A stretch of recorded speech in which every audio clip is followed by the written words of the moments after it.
The strange thing also is, viewers, that India's population woes, population policies has always been intertwined when it comes down to politics. To give you one example, one would well remember 1977, Indira Gandhi lost in election practically at the back of forced sterilization policy of the Congress at that time. Very recently, right before the Uttar Pradesh elections, there was a draft which is still pending in the Uttar Pradesh Assembly on Yogi Adityanath modifying for the state the population policy, stating that there should not be, 2 kids and more should not be, or more, should not be allowed in the state of Uttar Pradesh, a cap at 2 children. Well, that draft is still pending, and now you have the RSS chief saying that one should at least have 3 children and we need to relook at our population policy. Having said that, a lot of commentary also on where most or many politicians coming in from the opposition suggesting that there is a communal rhetoric to leaders raising the population policy in this country. Let's put out the statistics, viewers, where the fertility rate stands amongst communities. The growth rate of Hindus in 1992 was 3.3. Now it's declined to 1.94 in 2019-21, a significant change of 41.2%.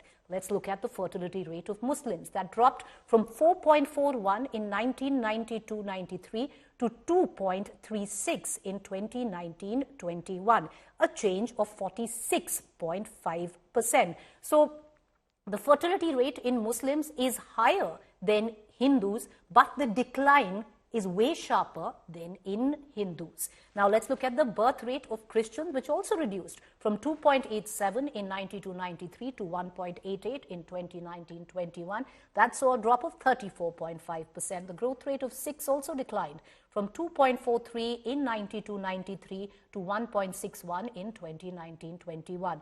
Overall, now this is the overall India picture, India's fertility rate has dropped by 41.2%. In 92-93, it stood at 3.4%, and there was a concerted effort. It hasn't happened, on its own. There was a concerted effort to bring down the fertility rate, as India is the most populous country in the world. It stood at 3.4% in 93, and by 2019-21, it's dropped down to 2%. Now, let's look at the states which have a low fertility rate. Now, population replacement level 2.1, Punjab stands at 1.63, West Bengal at 1.64, Karnataka 1.67, Andhra Pradesh 1.68, Maharashtra 1.71, Telangana 1.75, Tamil Nadu 1.76, Kerala 1.79, Gujarat 1.86, Odisha 1.82.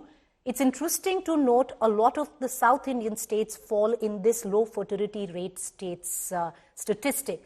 And it's interesting to also note some states where the literacy levels are high, like for example, which we gave you, which is the example of West Bengal, or be it the example of Gujarat, you see a fertility rate which is lower even in the north or the east.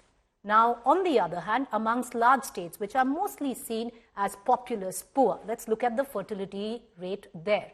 Now, Bihar is at the highest fertility rate. Bihar, viewers, still has the fertility rate that India had in 92, which is 3.0. Meghalaya, 2.9. Uttar Pradesh, 2.4. Jharkhand, 2.3. Manipur, 2.2. Madhya Pradesh, 2.0. So, there is a decline nationally, if you look at it, where the fertility rate of India is concerned, but it's not uniform. Where the populous poor states are concerned, it's still very, very high. Some of those figures parallel what the national average was at 1992, and others where you have the southern states or where literacy rate is high, you'll see a huge drop where the fertility rate is concerned. So not uniform when the entire India comes into question.